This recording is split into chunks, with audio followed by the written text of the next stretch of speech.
নমস্কার দাদা ভাইরা, দিদি ভাইরা। আজকে গণেশ পুজো ছিল। মত্তলোকে আমাদের সিদ্ধি দাদা গণেশ এসছে, এই নিয়ে স্বর্গলোকেও কিছু আলোচনা হচ্ছে। সেই আলোচনাটা আপনার কাছে তুলে ধরছি। বাবা ভোলেনাথ বলছে মা পার্বতীকে, পার্বতী গণেশ যে মত্তলোকে গেল, একাই গেল, আমাদের কিছু বলে গেল না। তখন মা পার্বতী বলছে তোমাকেও না বললে আমাকে বলে গিয়েছে।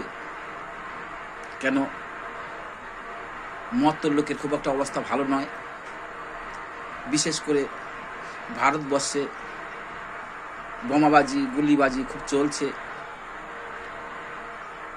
কেউ যদি প্যান্ডেলে যদি বোমাবাজি করে বম রেখে থাকে, আমরা গোটা ফ্যামিলি নিয়ে যে আমরা কিছুদিন পরে যাচ্ছি, আমাদের অসুবিধা হবে।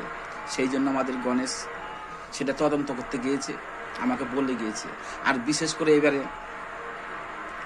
পশ্চিমবাংলার মুখ্যমন্ত্রী 1,10,000 টাকা করে দিয়েছে। সেটা তো ওইটার ভাগই তো আমি হব না।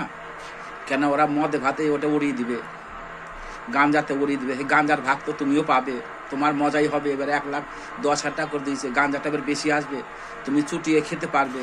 তোমাকে নিয়ে আমার বড় চিন্তা। আর আমার জন্য আনবো কটা পচা কলা আর কটা পচা আপেল দিয়ে দিবে। তাই আমাদের গণেশ ওইসব তদন্ত করতে গিয়েছে। আমরা গোটা ফ্যামিলি নিয়ে যাব, যে কোনো অসুবিধার জন্য না হয় সেটা আমাকে বলেই গিয়েছে। মা আমি আসছি, মত্তলোকে যাচ্ছি, কোনো প্যান্ডেল বোমা টোমা রাখেনি কি, এগুলো তদন্ত করে আসি, সব চেকিং করে আসি, তারপরে আমাদের গোটা ফ্যামিলি আমরা যাব।